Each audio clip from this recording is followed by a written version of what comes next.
Esta semana me topé con una historia curiosa. En 1875, Magdalena de Villalor recibió la carta de amor más larga de la historia que se haya registrado hasta ahora.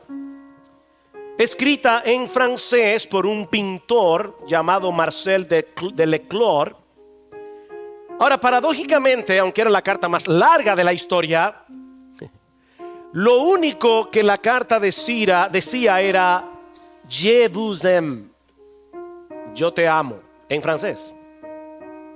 Solo que Marcel repitió esa frase en la carta 1.875.000 veces. Es decir, el año en que estaban multiplicado por 1000. Ahora, él no escribió la carta personalmente, él contrató a alguien que lo hiciera.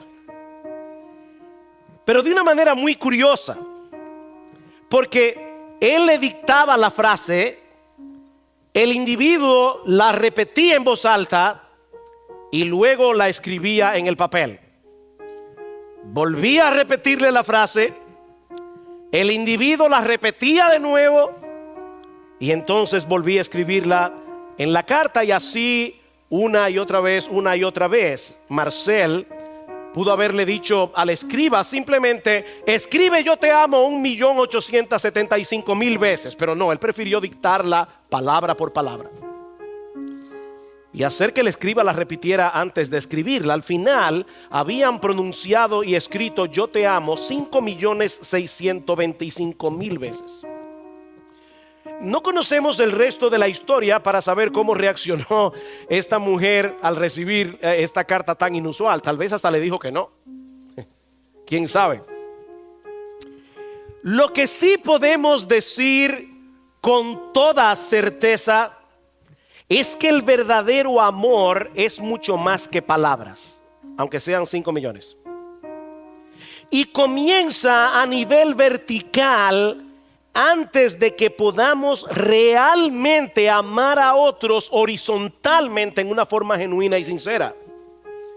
Esa es una de las cosas que aprendemos en el pasaje que vamos a estudiar en esta mañana. Les pido por favor que vayan conmigo al Evangelio de Marcos, capítulo 12, para continuar con nuestra serie expositiva en este evangelio. Marcos capítulo 12, versículos 28 al 34. Dice: cuando uno de los escribas se acercó, los oyó discutir, y reconociendo que les había contestado bien a los saduceos, como vimos la semana pasada, le preguntó ¿cuál es el mandamiento más importante de todos? Jesús respondió: el más importante es, escucha Israel, el Señor nuestro Dios, el Señor uno es, y amarás al Señor tu Dios con todo tu corazón y con toda tu alma y con toda tu mente y con toda tu fuerza. El segundo es este: amarás a tu prójimo como a ti mismo. No hay otro mandamiento mayor que estos. Y el escriba le dijo: muy bien, maestro, con verdad has dicho que Él es uno y que no hay otro además de Él, y que amarle con todo el corazón y con todo el entendimiento y con todas las fuerzas, y amar al prójimo como a uno mismo, es más que todos los holocaustos y los sacrificios. Viendo Jesús que él había respondido sabiamente, le dijo: no estás lejos del reino de Dios. Y después de eso, nadie se aventuraba a hacerle más preguntas. Para el estudio de este pasaje, yo propongo dividirlo en 4 encabezados. En primer lugar, vamos a ver la pregunta del escriba en el versículo 28.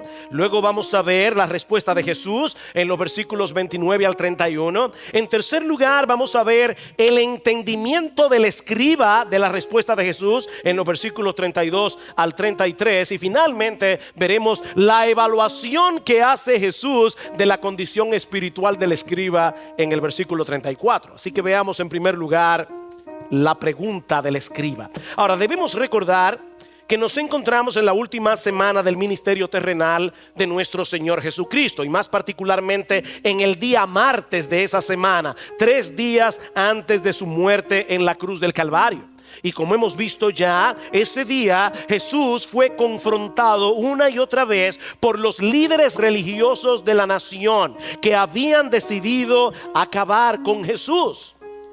Pero uno tras otro quedaron atrapados en su propia trampa, hasta que se acerca este escriba. Y este hombre parece tener un interés genuino por las enseñanzas de Jesús. Noten nuevamente en el versículo 28, cuando uno de los escribas se acercó, los oyó discutir, y reconociendo que les había contestado bien. Y esa palabra en el original significa reconociendo el escriba que Jesús le había respondido con brillantez, que Jesús le había respondido excelentemente, que la respuesta de Jesús fue hermosa y sabia. Este hombre estaba sorprendido por la sabiduría de Jesús, y eso lo motivó a hacer la pregunta que hizo: ¿cuál es el mandamiento más importante? Los escribas eran los teólogos de la época, los estudiosos de las escrituras por excelencia. Por eso eran llamados también intérpretes de la ley. Y casi todos ellos pertenecían a la secta de los fariseos. Estos hombres se pasaban la vida haciendo un estudio meticuloso de cada uno de los mandamientos del Antiguo Testamento y de todas las interpretaciones y aplicaciones de los rabinos, que en su afán de cumplir detalladamente la ley de Dios habían subdividido cada mandamiento en otro conjunto de mandamientos hasta llegar a ser una lista de 613 mandamientos, 248 positivos y 365 negativos, es decir, una prohibición por cada día del año. Y no contentos con eso, también se enredaban en largas discusiones acerca de cuál de todos esos 613 mandamientos era más importante que los demás, cuáles tenían más peso. Y no deja de ser interesante notar que el mismo Señor Jesucristo veía algunos mandamientos como más prioritarios que otros. Por ejemplo, en Mateo capítulo 23, versículo 23, Jesús acusó a los fariseos de haber descuidado los mandamientos más importantes. ¿Recuerdan? Ay de vosotros, escribas y fariseos hipócritas, porque diezmáis la menta, el eneldo y el comino, y dejáis lo más importante de la ley: la justicia, la misericordia y la fe. Esto, diezmar, era necesario hacer sin dejar de hacer aquello. En otras palabras, debemos obedecer todos los mandamientos de Dios. Aún los más pequeños, como dice Jesús en Mateo capítulo 5, versículo 19. Pero algunos mandamientos son más prioritarios que otros por ser más fundamentales. De manera que lo que el escriba le está preguntando a Jesús es: ¿cuál es el mandamiento supremo? El más fundamental de todos. El mandamiento que sirve de soporte a todos los demás. El que se requiere para poder obedecer el resto de los mandamientos. Esta es una pregunta crucial, cuya respuesta necesitamos conocer. Mientras los demás líderes religiosos estaban tratando de atrapar a Jesús con preguntas capciosas, como hace mucha gente en el día de hoy: ¿puede Dios crear una piedra tan grande que Él mismo no la pueda cargar? ¿Puede hacer Dios con su poder que un círculo sea cuadrado? ¿Qué importancia tienen esas preguntas? Este hombre está preguntando algo crucial. Esta fue la primera pregunta inteligente del día. De hecho, fue la única pregunta inteligente del día. Señor, si yo quisiera agradar a Dios, ¿cuál es el mandamiento que yo debo poner en el tope de mi lista de prioridades? Eso es lo que el escriba le está preguntando al Señor. Esta fue la respuesta de Jesús. Versículo 29. Jesús respondió: el más importante es: escucha, Israel, el Señor nuestro Dios, el Señor uno es, y amarás al Señor tu Dios con todo tu corazón y con toda tu alma y con toda tu mente y con toda tu fuerza.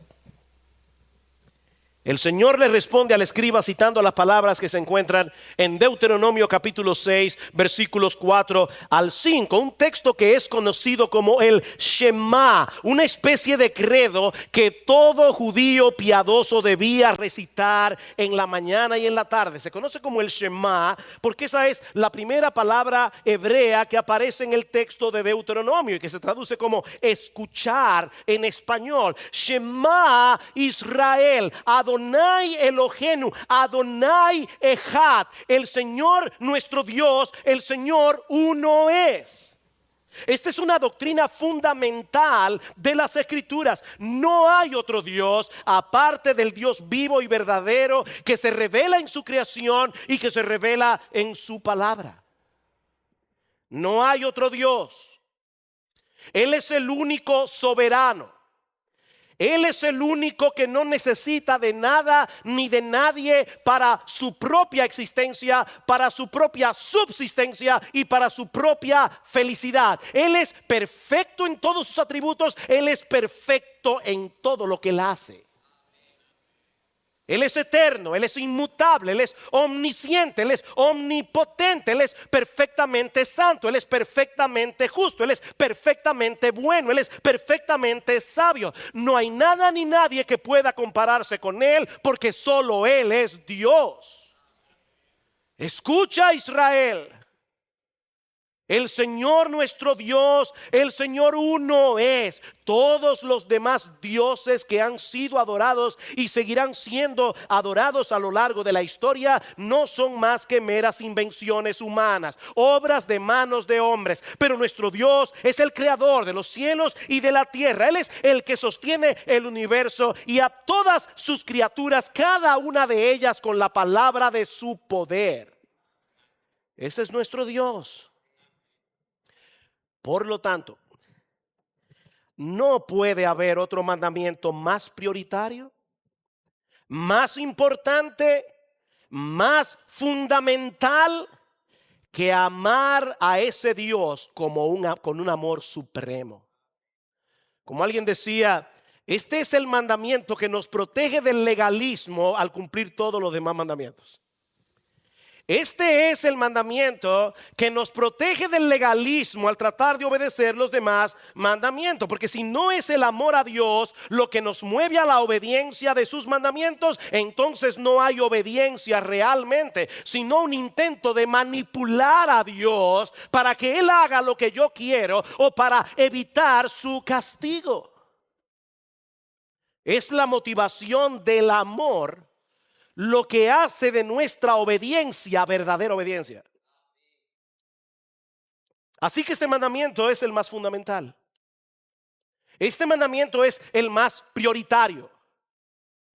No hay otro deber que esté por encima de ese deber. Mi amigo, mi hermano, si tú te pierdes aquí, te pierdes en todo lo demás. La vida espiritual comienza y termina con el amor a Dios. Eso es lo que distingue a un verdadero creyente de uno que no lo es. Un cristiano genuino no es simplemente un individuo que va a la iglesia todos los domingos, una persona que lee la Biblia o que ora antes de comer. No, un cristiano es aquel que ama a Dios. Es un amador de Dios.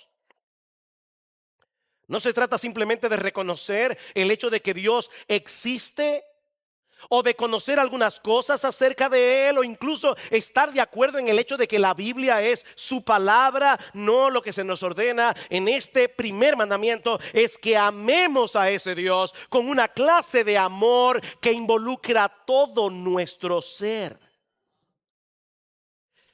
Todo nuestro ser. No se trata de un mero sentimentalismo, aunque nuestras emociones están involucradas en nuestro amor a Dios. Debemos amar a Dios con pasión, eso lo veremos en un momento. Pero mis hermanos, lo cierto es que se puede ir a una iglesia, se puede experimentar una descarga de adrenalina en el servicio de adoración y no tener amor real por la persona de Dios. Eso es posible.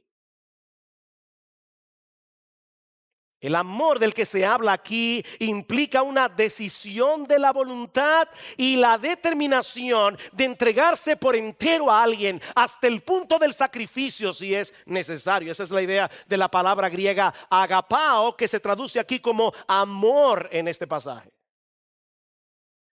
Todo el que ama a Dios con esa clase de amor llegó a un punto en su vida en que tomó la decisión voluntaria de dedicarse por entero a Él. Llegó a un punto en su vida en que tomó la decisión voluntaria de hacer de ese Dios su único Dios a través de la persona de su Hijo, nuestro Señor Jesucristo. Un ejemplo de ese tipo de amor es el que los casados estamos supuestos a tener por nuestras esposas, dice Pablo en Efesios capítulo 5, versículo 25. Aquí hay varios hombres casados. Todos nosotros un día tomamos la decisión de hacer que esta mujer sea nuestra esposa, una mujer en particular sea nuestra esposa. Nosotros tomamos la decisión de dedicarnos exclusivamente a esa mujer como esposos. Ese es el amor ágape. Todas las otras mujeres desaparecieron de nuestro radar el día en que nos casamos con esa mujer en lo que respecta al amor matrimonial. Y por supuesto nosotros podemos y debemos amar a otras personas, aún a otras mujeres, pero no como amamos a la nuestra. Ese amor es exclusivo. Lo que hacemos con nuestra esposa no podemos hacerlo con nadie más, porque sería infidelidad. Bueno, de la misma manera, solo que en un sentido infinitamente superior, hubo un día en que Dios nos atrajo hacia Él con cuerdas de amor y nosotros nos entregamos por entero a ese Dios para que Él sea nuestro único Dios, el objeto supremo de nuestra devoción, de nuestra obediencia y de nuestro deleite. De ahí la insistencia del texto en la palabra todo. ¿Se dieron cuenta?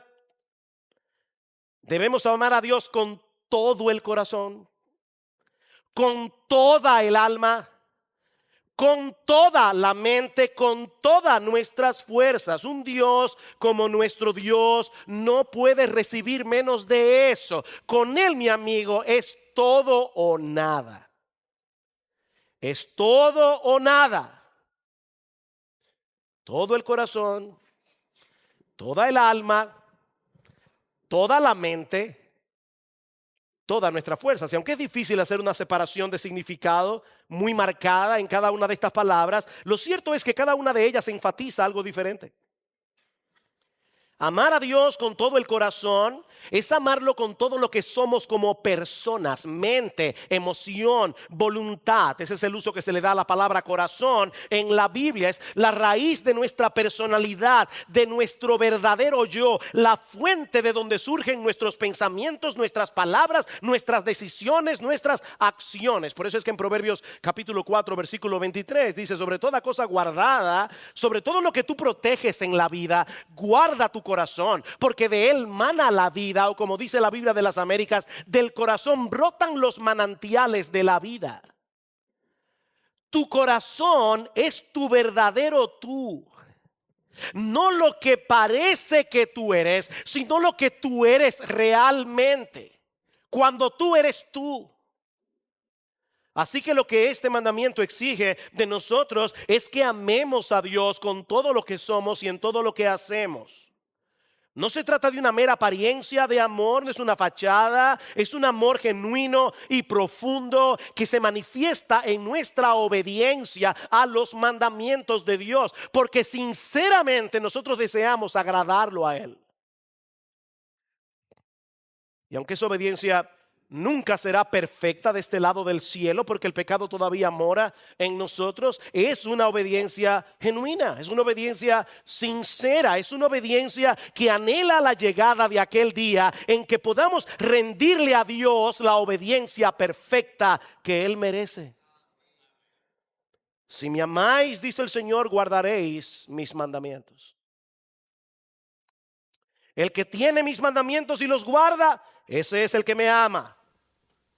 Y el que me ama será amado por mi Padre, y yo lo amaré y me manifestaré a él. Si alguno me ama, guardará mi palabra.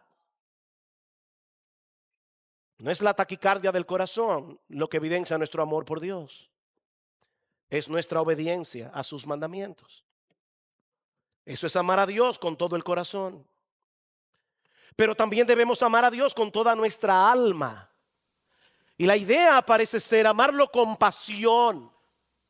Amarlo con esa clase de afecto que sobrepasa todo lo demás. No podemos amar a nadie ni amar nada más de lo que nosotros amamos a ese Dios. Nada puede apasionarnos más que lo que ese Dios nos apasiona.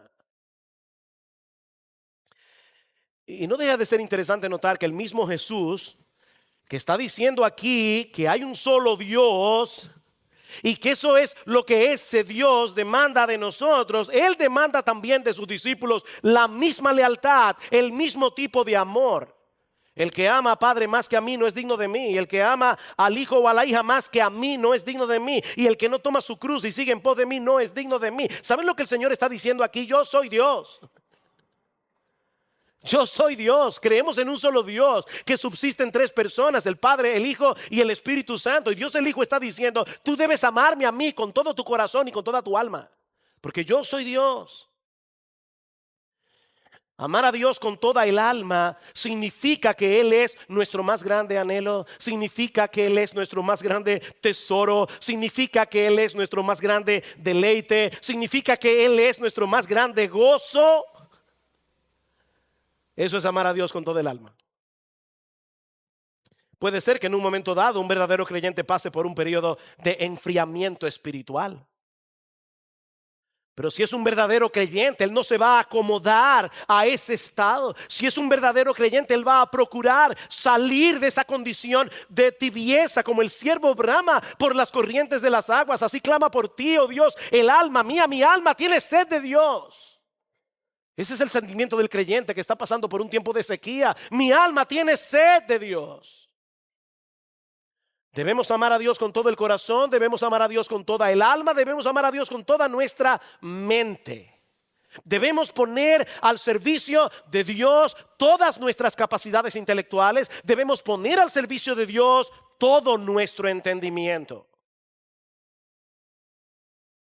Una de las cosas que eso implica en la práctica es que todo aquel que verdaderamente ama a Dios aplica sus capacidades intelectuales, las que Él les dio, para entender cada vez mejor las riquezas de su revelación.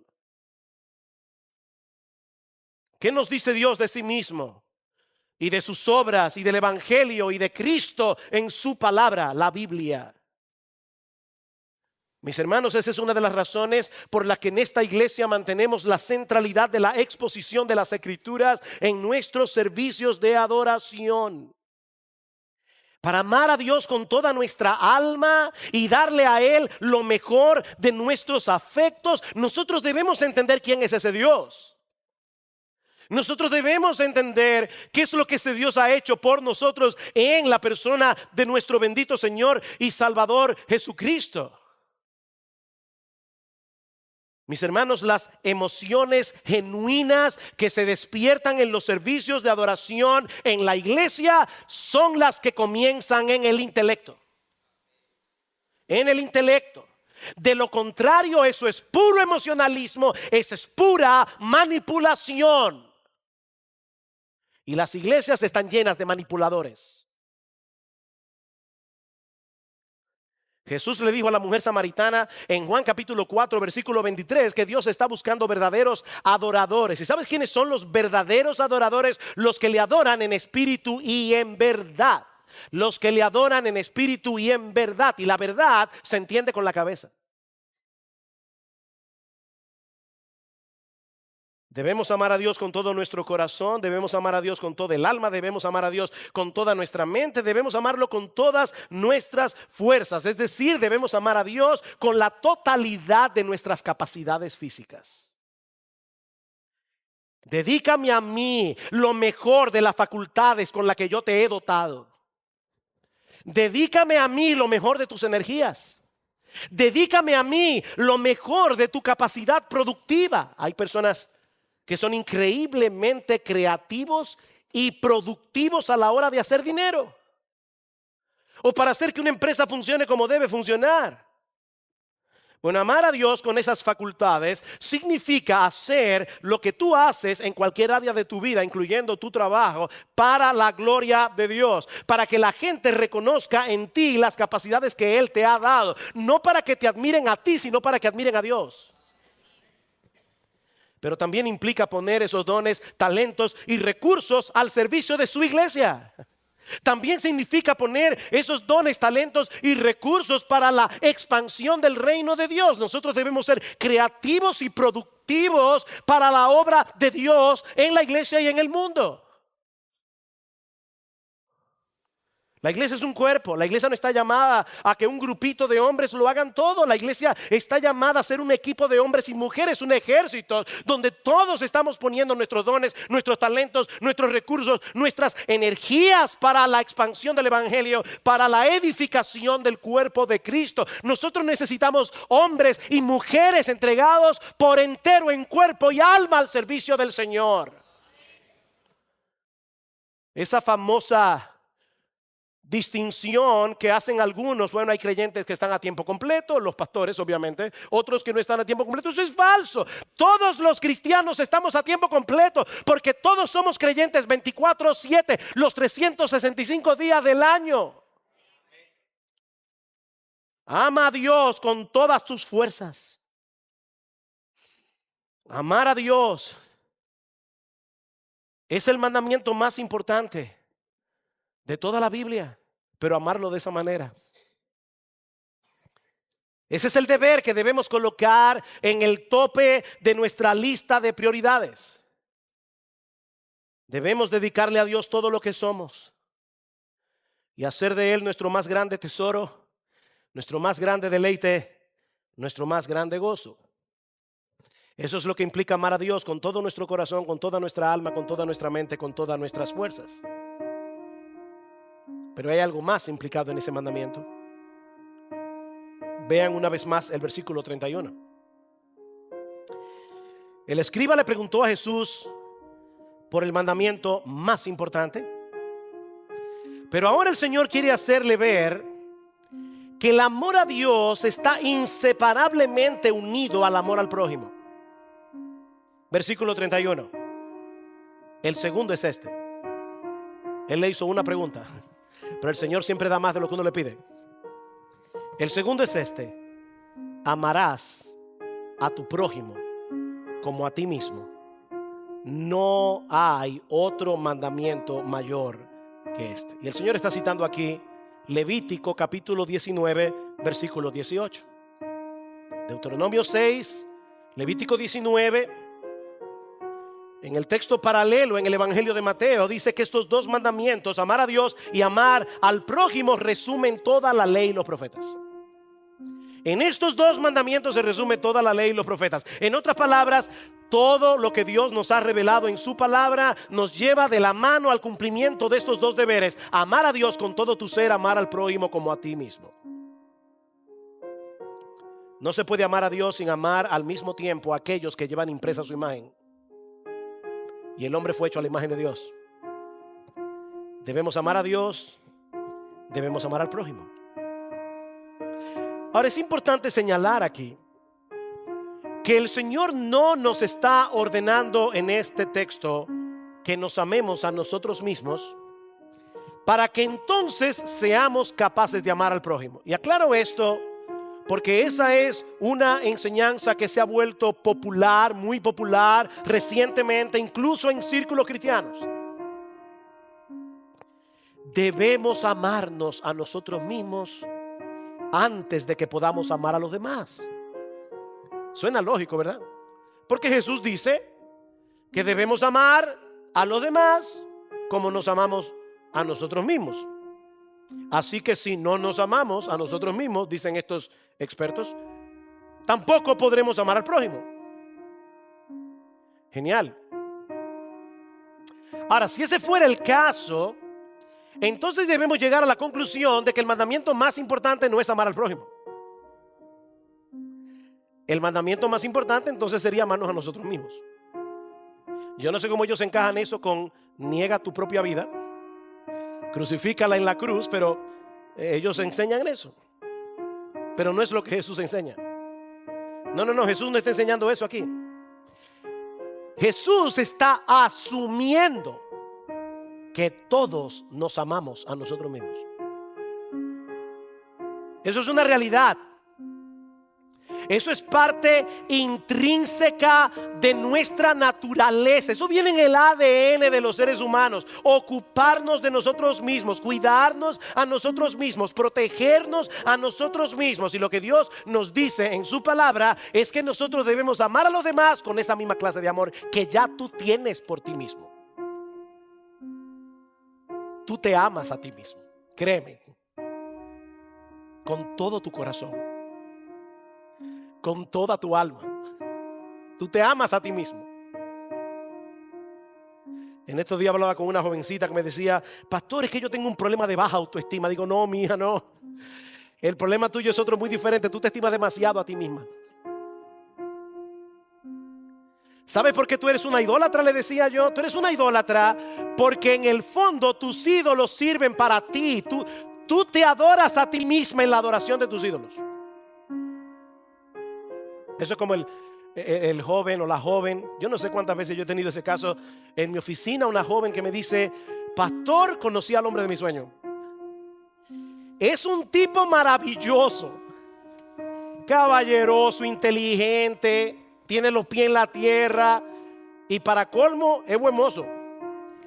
Solo tiene un pequeño problema, que no es creyente. Pero es una sola cosa. Todo el resto de la lista lo tiene bien, menos eso. Yo siempre les hago la misma pregunta: ¿tú lo amas? Y siempre me responden lo mismo: sí, pastor, con todo mi corazón. Y yo siempre les digo: te estás engañando a ti mismo. Tú no lo amas, tú lo odias. Tú lo odias con cada fibra de tu ser. Porque si tú eres un cristiano, tú sabes que lo que ese joven necesita es a Cristo, no a ti. Sin embargo, tú estás dispuesta a echar el evangelio por la ventana para hacerle ver a este joven indirectamente, enviarle el metamensaje de que el evangelio no es importante. En otras palabras, tú estás diciendo: yo quiero a ese hombre para mí aunque se vaya para el infierno. Tú no lo amas, tú lo odias. No te engañes a ti misma. Ama a tu prójimo como a ti mismo, como tú te amas ya de por sí a ti mismo.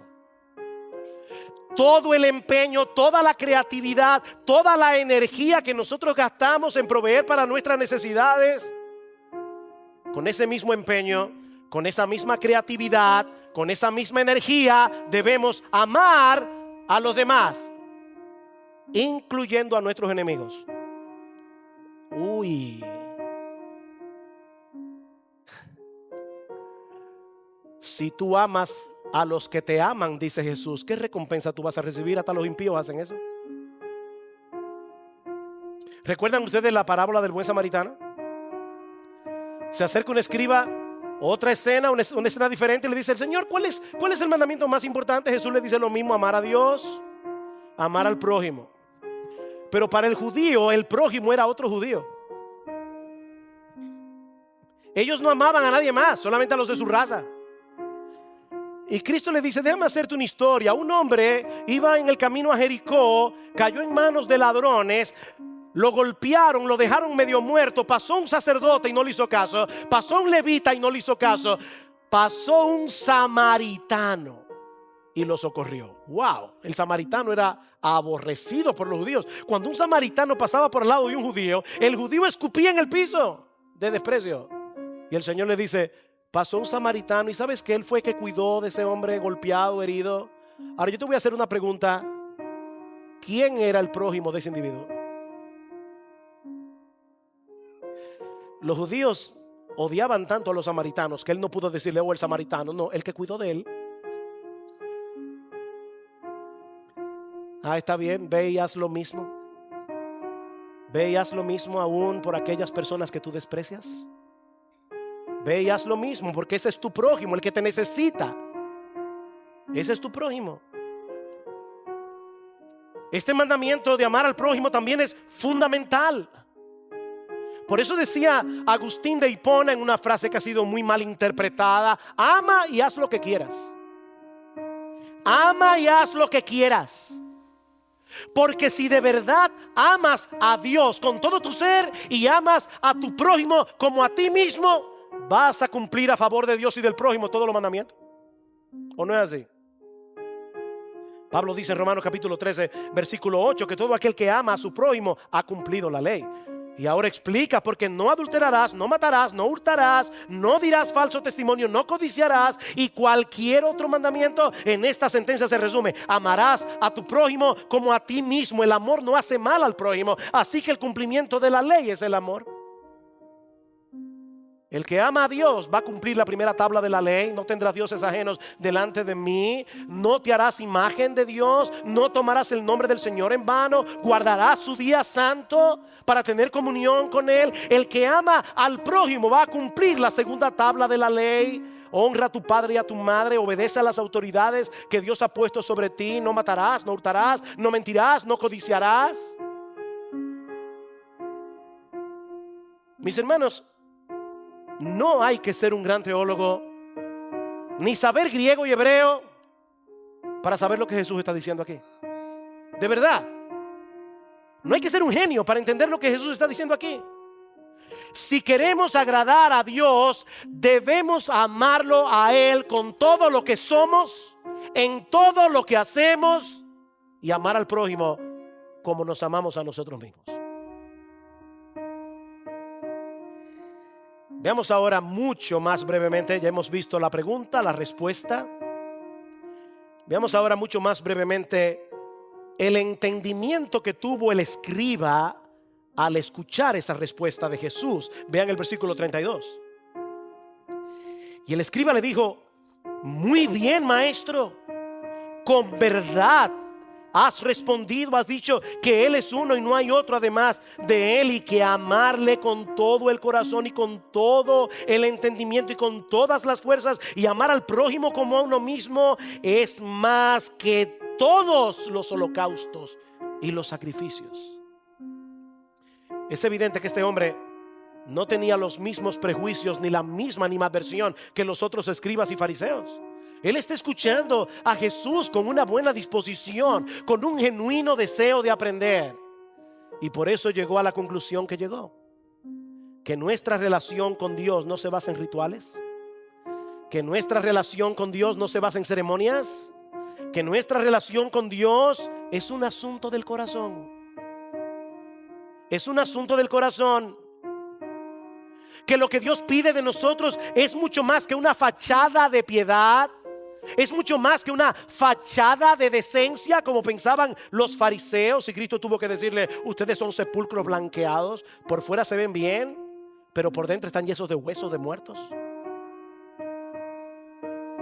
Es una devoción completa hacia Dios. Es un amor ferviente y apasionado por todo lo que Él es, por todo lo que Él ha hecho y hace por nosotros sin merecerlo en Cristo. Se pueden hacer cosas externas para Dios: venir a la iglesia, cantar, leer la Biblia, incluso hasta ofrendar, sin amar a Dios. Los fariseos hacían todo eso y no amaban a Dios. Pero este escriba llegó al corazón del asunto. De ahí la evaluación que hace Jesús de su condición espiritual. Versículo 34 dice: mi último punto. Viendo Jesús que él había respondido sabiamente. Este es un adverbio que solo aparece aquí en el Nuevo Testamento y da la idea de alguien que ha llegado a tener una comprensión correcta de un asunto. Viendo Jesús que este hombre había dado en el clavo, que había entendido las implicaciones de sus palabras, le dijo: no estás lejos del reino de Dios. He ahí la evaluación de Jesús. ¿Cómo estaba este hombre? Dice: tú no estás lejos del reino de Dios. Ahora, la idea no es: estás bastante cerca del reino, así que esfuérzate un poco más. No. el escriba estaba cerca del reino porque parece haber entendido lo que todo hombre necesita entender primero para poder entrar en el reino, que es imposible entrar por esa puerta a través de reglas y regulaciones, porque nadie puede obedecer los dos mandamientos más importantes. Nadie puede obedecer esos mandamientos. Mira, mi amigo, es mucho más fácil llevar a cabo rituales. Es mucho más fácil en Semana Santa cargar con una cruz el Domingo de Ramos y hacer muchísimas cosas de esas que la gente hace. Es mucho más fácil hacer eso que amar a Dios con todo tu ser. Es mucho más fácil escribir una carta como la de Marcel de Leclerc y escribir Jebusem 50,000 veces que amar al prójimo como a ti mismo. Escribir esa carta es más fácil, y más si contrata a alguien que te la escriba por ti. Mis hermanos, la razón por la que Jesús tuvo que dar su vida en el Calvario 3 días después de esa conversación fue precisamente porque nadie puede obedecer esos dos mandamientos. Nadie. Y mi amigo, yo espero que en este punto del mensaje eso esté tan claro para ti como la luz del mediodía. Déjame hacerte una pregunta. ¿Alguna vez, de verdad, sinceramente, alguna vez has podido amar a Dios con todo tu corazón, con toda tu alma, con toda tu mente y con todas tus fuerzas por 1 hora en tu vida? Y al prójimo como a ti mismo, por 1 hora. Piénsalo. Ok, media hora. Está bien, 15 minutos. 1 minuto. Seamos honestos. ¿Alguna vez en tu vida tú has amado a Dios con todo tu corazón, con toda tu alma, con toda tu mente, con todas tus fuerzas, y a tu prójimo como tú te amas a ti mismo? Nadie cumple con estos mandamientos ni por un segundo.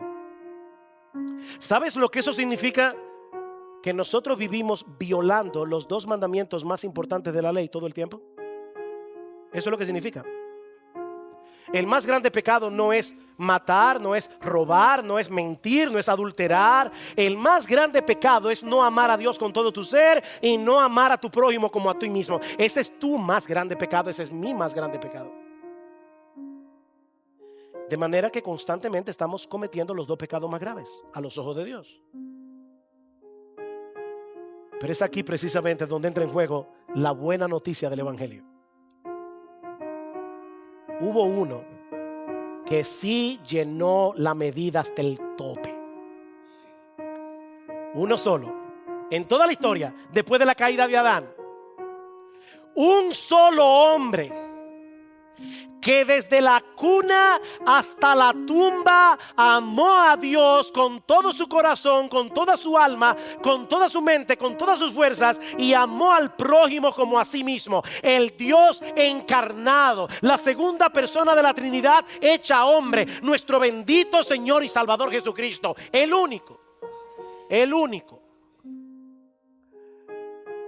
El Señor se hizo hombre para obedecer perfectamente como hombre la ley en nuestro lugar, y luego fue a la cruz para pagar por todas nuestras transgresiones.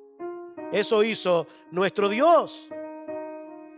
Y ahora Él promete en el Evangelio poner en nuestra cuenta su justicia perfecta por medio de la fe.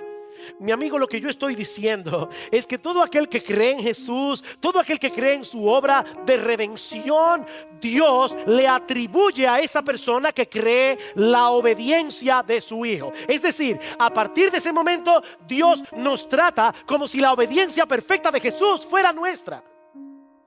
Al que no conoció pecado, por nosotros Dios a Él lo hizo pecado, para que nosotros fuésemos hechos justicia de Dios en Él. En nuestra unión con Jesús, nosotros amamos a Dios con todo nuestro ser. En nuestra unión con Jesús, nosotros amamos al prójimo como a nosotros mismos. Así nos ve Dios. Pero eso no es todo. No, eso no es todo. Dios también transforma el corazón de esas personas para que por primera vez en su vida puedan comenzar a amar a Dios y amar al prójimo en una forma real y sincera. De hecho, es interesante notar que en el mismo libro de Deuteronomio que Jesús está citando, en Deuteronomio capítulo 30 versículo 6, Dios le promete al pueblo de Israel circuncidarles el corazón. Y esa es una figura que se usaba en el Antiguo Testamento para hablar de ese cambio, de esa transformación que todos nosotros necesitamos. Dice, yo voy a circuncidar tu corazón para que ames al Señor tu Dios con todo tu corazón y con toda tu alma, a fin de que vivas. Yo voy a circuncidar tu corazón. No, nadie puede amar a Dios con todo su ser, a menos que Él cambie nuestro corazón orgulloso y egoísta e incrédulo por un corazón creyente, amante y obediente. Nadie puede amar a Dios a menos que Dios haga eso. Es lo mismo que dice Ezequiel capítulo 36 versículo 26. Os daré un corazón nuevo y pondré un espíritu nuevo dentro de vosotros. Quitaré de vuestra carne el corazón de piedra y os daré un corazón de carne. Pondré dentro de vosotros mi espíritu y haré que andéis en mis estatutos y que cumpláis cuidadosamente mis ordenanzas. No somos salvos por obras, no somos salvos por obedecer, pero somos salvos para obrar y somos salvos para obedecer. Este escriba estaba cerca del reino, porque parece haber entendido su necesidad. Oh, no son rituales, no son cosas externas, es amar a Dios. Él estaba cerca, pero todavía estaba afuera. Él estaba cerca, pero todavía estaba afuera. Y si no se arrepintió de sus pecados y puso toda su confianza en la muerte de Cristo en la cruz, que iba a ocurrir 3 días después de esta conversación, este hombre quedará excluido del reino por los siglos de los siglos. El mismo Jesús comienza en el Evangelio de Marcos capítulo 1 versículo 14 diciendo: el reino de los cielos se ha acercado, arrepentíos y creed en el Evangelio. He ahí cómo se entra en el reino de Dios. Este hombre estaba cerca porque vio su necesidad. La pregunta es: ¿se arrepintió? ¿Creyó en Jesús? Y ahora yo te pregunto a ti, mi amigo, ¿qué de ti? ¿Qué de ti? ¿Tú estás fuera o estás dentro? Mi amigo, ¿dónde tú estás?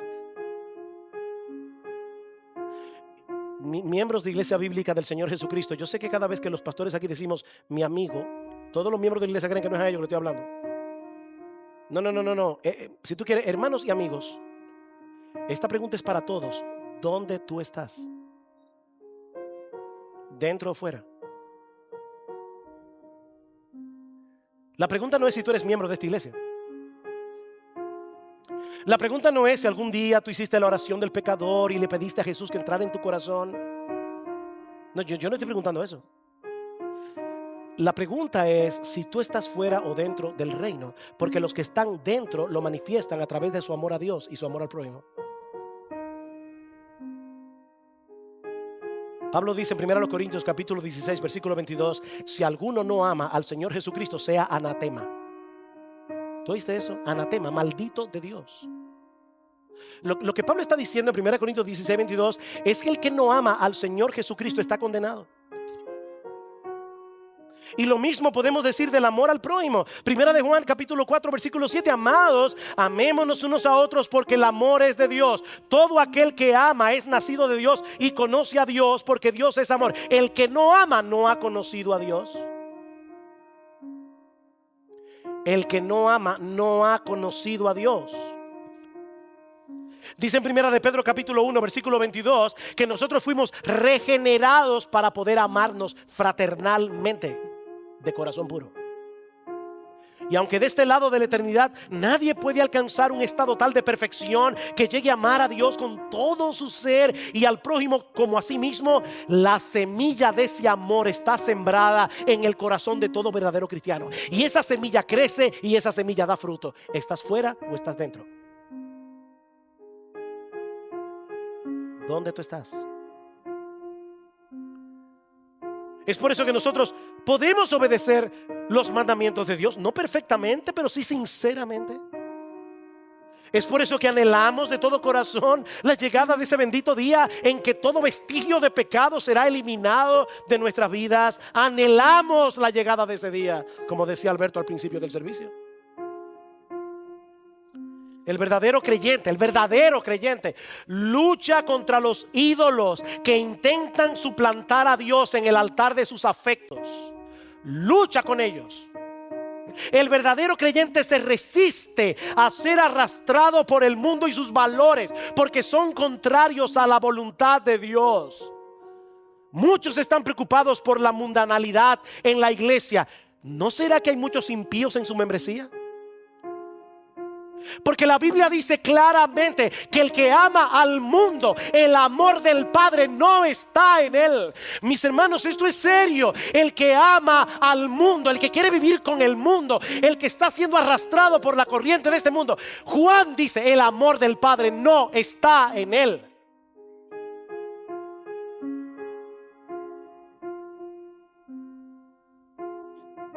El verdadero cristiano se arrepiente cuando se da cuenta de que el orgullo, el egoísmo le han impedido amar y servir al prójimo como debieran hacerlo. La vida cristiana es una vida de arrepentimiento. Alguien decía, lo que caracteriza al cristiano es que se arrepiente más. Es una vida de arrepentimiento. Y yo vuelvo y te pregunto, mi amigo, ¿dónde tú estás? ¿Dentro o fuera del reino de Dios? ¿Es Él el amado de tu alma? ¿Es Él tu mayor tesoro? ¿Es Él el Dios de tu alegría y de tu gozo, como dice el salmista en el Salmo 43, versículo 4? Qué hermoso, ¿verdad? El Dios de mi alegría y de mi gozo. ¿Tú puedes decir eso? ¿Amas su palabra? ¿Amas su iglesia? Aquellos hombres y mujeres comprados con la sangre de Cristo. Anhelas en lo más profundo de tu corazón que otros conozcan a Jesús como tú lo has conocido. Porque si no es así, mi amigo, yo te invito en esta mañana a que vengas a Cristo en arrepentimiento y fe. Yo te invito a que pongas toda tu confianza en aquel que te ofrece hoy un glorioso intercambio. Él va a tomar todos tus pecados, incluyendo el pecado de no amar a Dios y amar al prójimo, todos tus pecados, y los va a arrojar en el fondo del mar. Y Él va a poner en tu cuenta su justicia perfecta por medio de la fe. Qué glorioso intercambio. Mi amigo, pídele a Jesús que transforme tu corazón egoísta, orgulloso e incrédulo en un corazón creyente, amante y humilde. Porque Él ha prometido que Él no va a echar fuera a ninguno que venga ante su trono de gracia clamando por perdón y misericordia. Él no echará a ninguno fuera.